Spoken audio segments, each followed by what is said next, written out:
My name is Michelle. I am 56 years old and I live in Texas. I've been a support assistant in an elementary school for more than 20 years. I've always been one of those people who go unnoticed, but who are always around when someone needs help. I was never one for luxury or conflict. My life has always revolved around two things: serving people and praying for other people's children, as if they were my own. That morning started like any other. I arrived early at school, helped arrange the chairs in the main hall, went through the classrooms to remind the teachers about the tribute service we were having with parents and students. It was one of those simple celebrations we prepare with love. Children dressed in white, some singing in the choir, parents proudly holding their phones. Everything seemed to be at peace until the first noise came. A bang, as if something had been thrown hard against the building. Then another sound, and then the screams. Gunshots. It was gunfire. At that moment, my heart raced and my feet moved before my mind could understand. I ran toward the back hallway where I knew the younger classes were. I saw people throwing themselves on the floor, parents trying to protect their children, teachers trying to lock the doors. The air became heavy. The smell of smoke filled the corridors. Screams of despair. I saw a little girl standing alone, crying near the entrance. I ran to her, grabbed her hand tightly, and pulled her behind one of the wooden shelves. Everything was happening so fast and so slow at the same time. The windows shattered, flames started climbing the curtains, the shooting went on.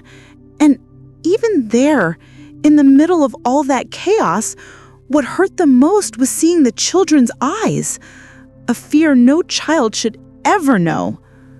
I tried to go back to help another class, but I couldn't.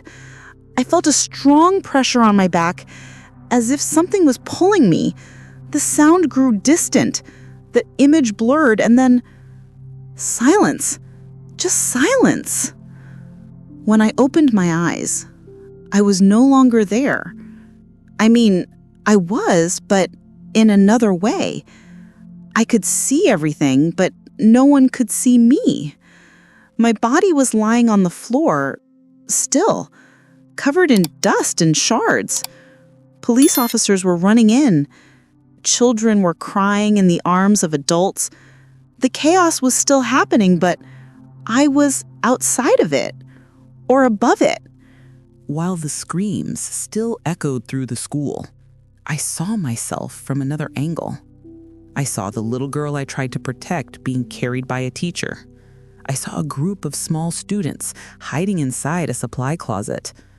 I saw parents crying outside, trying to cross the police tape. But what struck me the most were the faces, the eyes. Eyes filled with panic, confusion, pain. Children who didn't know what was happening, but somehow knew the world had turned upside down. I felt myself being pulled higher. It was as if an invisible force was lifting me above the school. I saw the roof, the smoke rising, the entire building in chaos.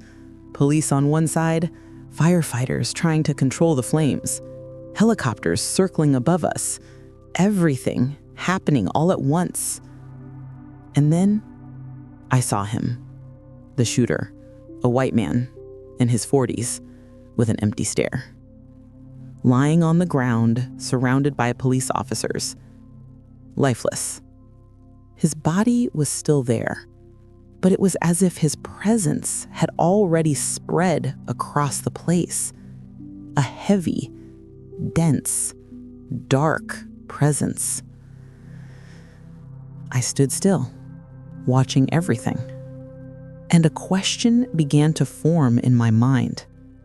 Why? Why do these things keep happening? Why in schools?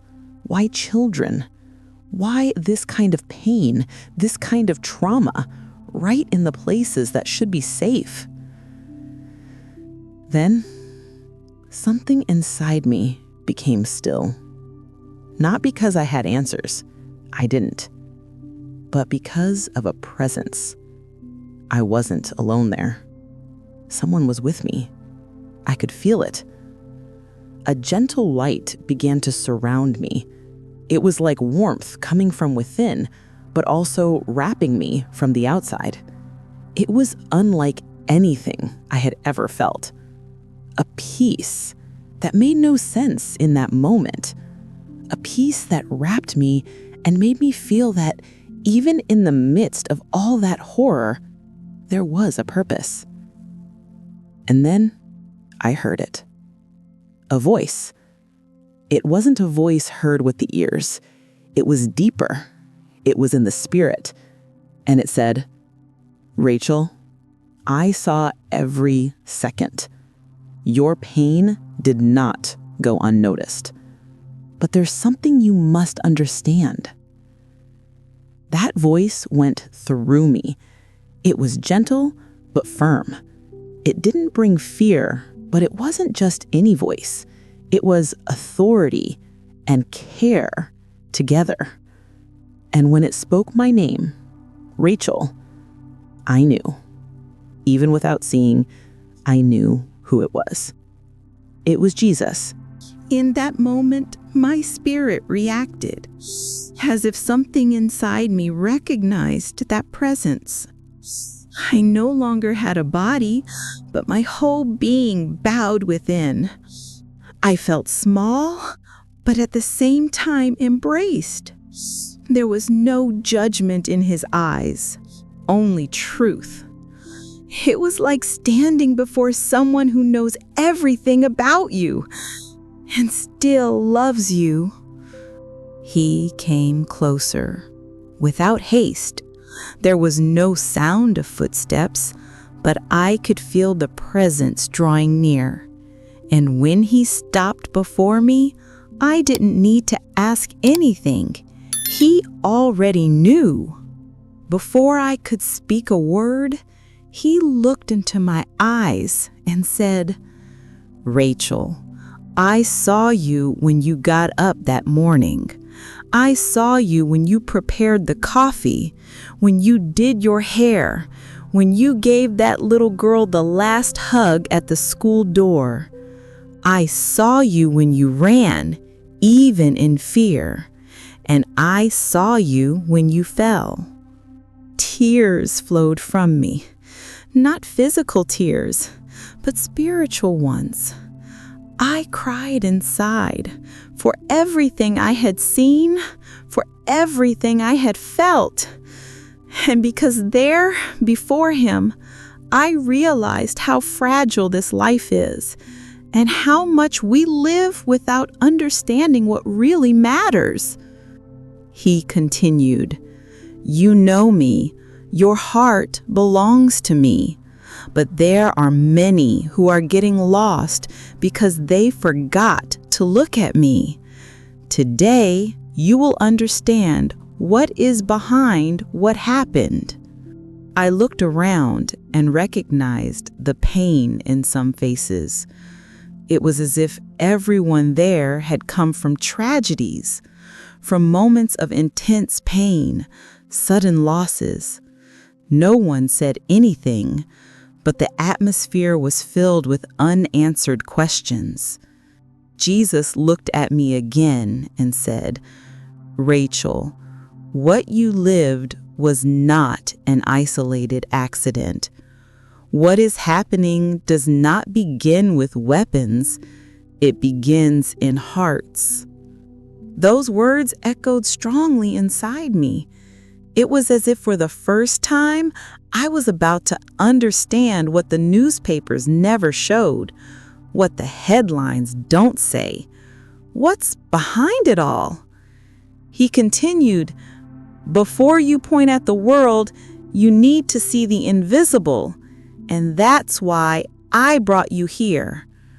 Around us, images began to appear as if they were memories floating in the air. I saw scenes of children growing up alone, absent parents, silent homes where no one prayed anymore. I saw teenagers with their eyes buried in screens, seeking meaning in short videos, while their hearts cried out for attention. Jesus turned to me and spoke calmly. Rachel, school attacks are just the tip. The root is deeper. It lies in what has been taken from the foundation: spiritually unprotected families, hearts without direction, homes without light. I felt a weight in my chest. It was as if he was placing in my hands a truth the whole world needed to hear, but no one wanted to see. When Jesus pointed forward, something appeared before me that looked like a great map, but it wasn't like the ones we see in geography books. This one was alive. It breathed pain. It pulsed with invisible scars. It was a map of the United States, but covered by a kind of dense, dark, heavy mist. And on it, some points glowed, but not with light. They glowed like open wounds. Each point was a school, each point a tragedy. Massacres, students killed, teachers shot, children hiding behind chairs, parents desperate outside. It was like reliving the pain of every school shooting that had ever happened. And then Jesus said, "This didn't start with a gun. It started with an absence." His words were direct, cutting through reality itself. He explained that behind every massacre, there had been a prior spiritual collapse, an abandonment of principles, a silence inside homes, a withdrawal from God's presence. I saw scenes of houses where no one prayed before sleeping anymore, children being raised by the television, teenagers without dialogue with their parents, young people growing up without direction, and evil slipping in quietly, fed by loneliness. Jesus showed me faces, boys who became shooters, ordinary boys who were once ignored, mocked, mistreated, and who began to hear voices, too alone, full of pain, full of anger. The enemy found breaches and entered where there was no protection, he said. That hurt, because I understood it wasn't about armed security in schools. It wasn't about politics. It was about spiritual absence in the places we should guard the most, inside our homes. Then Jesus showed me something even stronger. Some families had prayed, but too late. That dark map began to move, and a new point started to shine more intensely. I recognized the city. It was the place where the massacre that took me had happened. And then I understood I was going to see what no one else had seen. The map disappeared, and in its place, scenes began to appear, like open windows into real homes. Each one different, but all with one thing in common: spiritual silence. I saw a family sitting on the couch, each one with their face glued to a screen. The father on his phone, the mother watching a series, the daughter scrolling through social media, the son playing games. No one looked at each other, no one talked, no one prayed. And Jesus said, "They are together, but they are alone." That phrase weighed on my heart like a truth we all know but refuse to face. Then I saw a mother running from one thing to another: work, groceries, food, laundry, and her son in his room, headphones on, door locked. The mother saying, "I'm tired." The son saying, "I'm fine." But both were getting lost inside the same house. Another scene, a father who was always physically present, but never really listened to what his son said. When the boy began to isolate himself, no one noticed. When he cried in the shower, no one heard. And when he began to feed anger, it was already too late. Jesus looked at me, sadness in his eyes, and said, "The enemy doesn't need to destroy families. He only needs them to stop seeing each other." I felt deep pain because I saw what was happening in the shadows.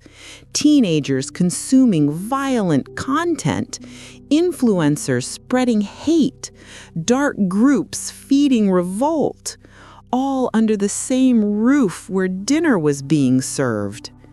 And then came the phrase that engraved itself in me: a home that doesn't pray becomes a target. I saw a dark room, and inside it, a teenager with an empty stare, writing things in a notebook. No one knew what he was planning, but in heaven, it was already visible.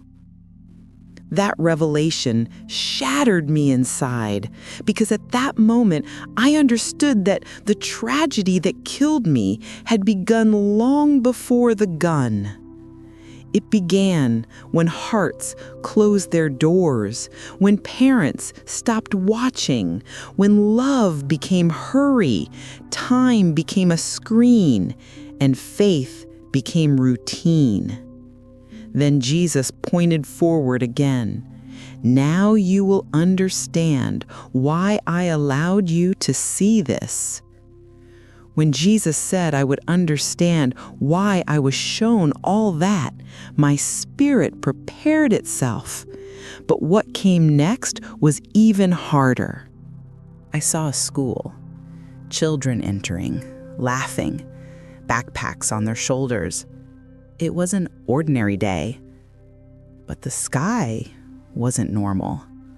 Above that place, there was a kind of dark, heavy fog, hovering as if searching for a weak spot. And then Jesus said, "This place once had protection, but the shield has been breaking, little by little. With every prayer that stopped being said at home, a piece of the shield disappeared. With every night parents went to sleep without covering their children spiritually, a crack appeared. With every show, song, or toxic influence that was allowed without discernment, the wall gave way. I saw with my own eyes how spiritual forces entered schools, not with weapons, but with ideas.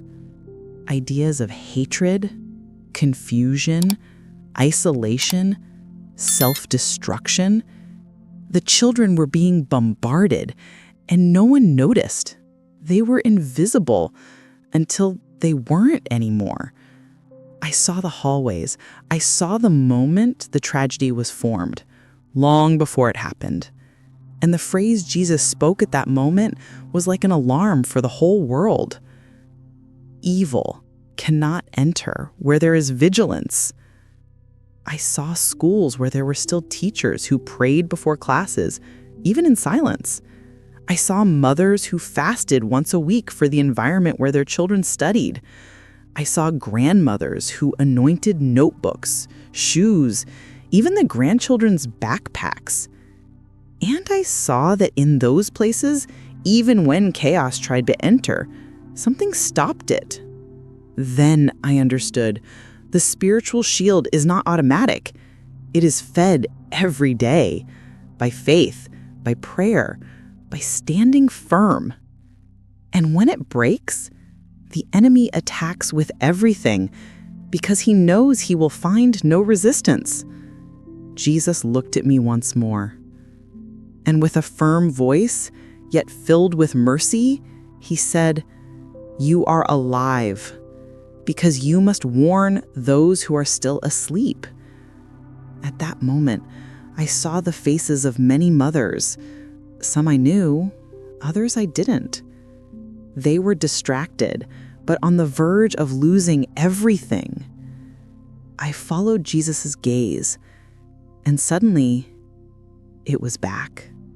On that day, the same school, the same hallways, the same children.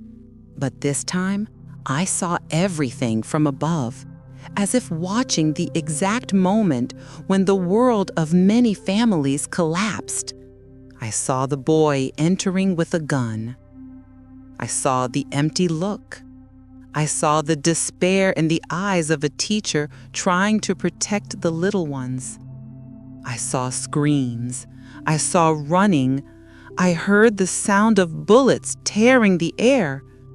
But above all, I saw something most people never see: a terrible spiritual silence. As if that place had been abandoned long ago. And then I saw myself there, just as I had been that day, at the school entrance, trying to help the children escape, holding one in my arms, protecting another behind the door, my body acting by instinct. But now, in the spirit, I understood that that instinct was direction. I had died protecting a child. And in that moment, I understood.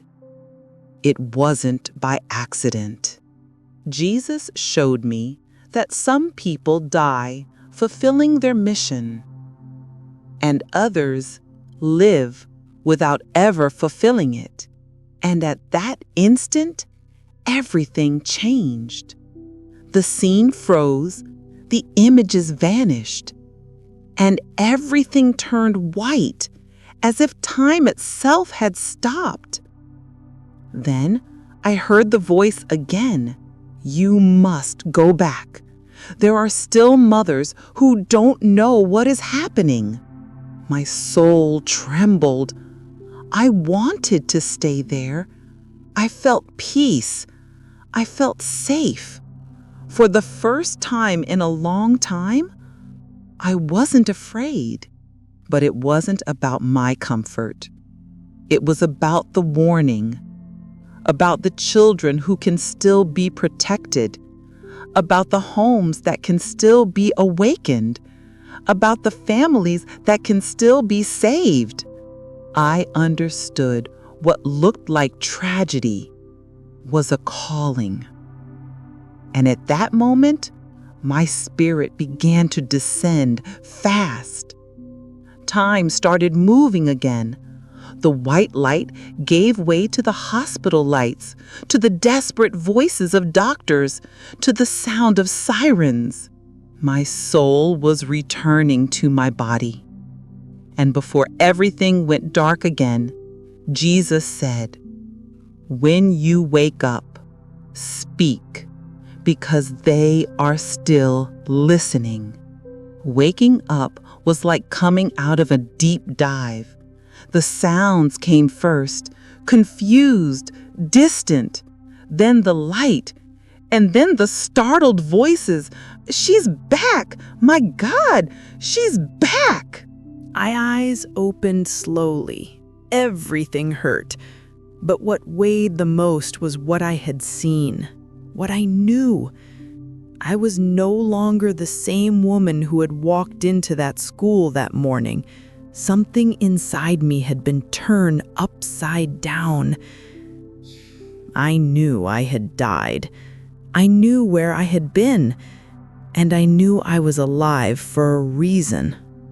The nurse looked at me as if she were seeing a miracle. A doctor holding a clipboard shook his head. She had no pulse. We were already closing the case.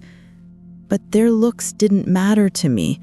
What truly struck me was when a mother, sitting beside the stretcher, holding her son in her arms, looked at me and said, "You threw yourself over him. You saved my son. Why?" My answer came out before I could think. Because I saw what happens when we don't protect. In the following days, the news spoke about the survivors, the shooter, the victims, the trauma. But no one knew what I knew. No one spoke about what I had seen with my own eyes. about the absence of prayer, the coldness inside homes, the invisible children within their own houses, eyes glued to screens, hearts empty, about emotional abandonment, the kind that no one sees but kills slowly. I looked at the parents and my chest tightened. How many still believe that safety means locking the door, that love means giving expensive gifts, that care means paying for a good school? But who is teaching these children to pray?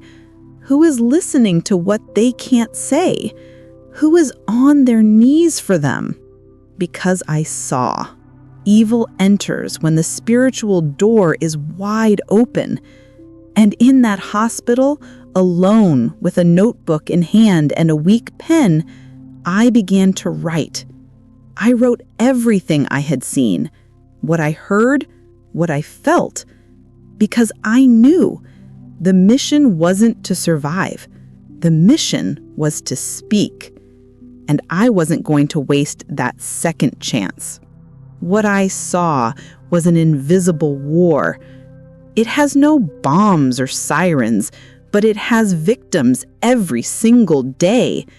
And the first victims are the children forgotten inside their own homes.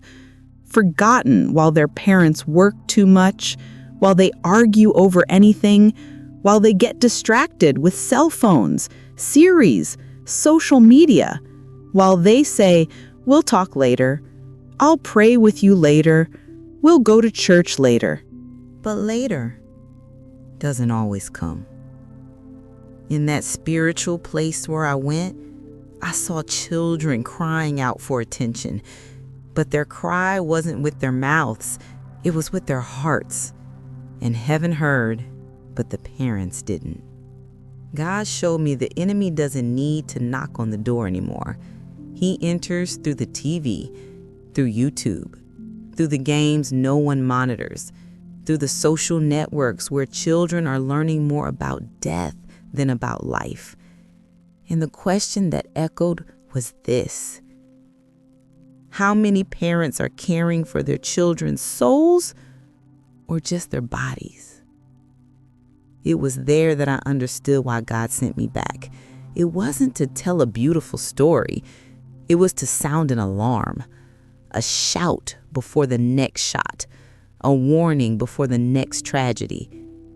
And if you're hearing this now, it's not by accident, because there's still time to return to the place where families are protected, the altar of prayer. The devil isn't afraid of a locked door, but he trembles when he hears a mother's prayer. When I came back home, I went straight to my room. I knelt down and I cried like a child. But I didn't cry just because of the pain. I cried because of the urgency. Today, I am no longer the same. I no longer spend hours on my phone. I no longer sleep without praying over my home. I no longer let my grandchildren grow up without knowing what faith is, what it is to cry out, what it is to discern good from evil. Because now I know if we don't cover our children with prayer, the world covers them with destruction. This message isn't just for me, it's for you, for every father, for every mother, for anyone who still loves. Jesus didn't show me all that for nothing. And if you made it this far, it's because he also wants to wake you up. If this message touched you, comment, "I am the home that will awaken." Leave your like, subscribe to the channel, and there's another testimony here on the screen that Jesus can use to speak to you even more. Click and keep going with me. Your home will not be destroyed, but you must rise up. Your home will not be destroyed, but you must rise up. The Lord is still calling his people back to the altar, to rebuild what was broken, to restore what was lost, to awaken what has fallen asleep. because I saw what happens when silence reigns where prayer once lived. I saw what happens when faith becomes routine and love becomes distraction. But I also saw what happens when a mother kneels to pray again, when a father blesses his home before sleeping, when a family gathers to thank God even in the midst of pain. Heaven moves, angels guard, and the enemy flees. So if you are listening to me now, don't let this message pass you by like another story. This is not entertainment. It's a warning. It's mercy knocking before judgment arrives. Return to prayer.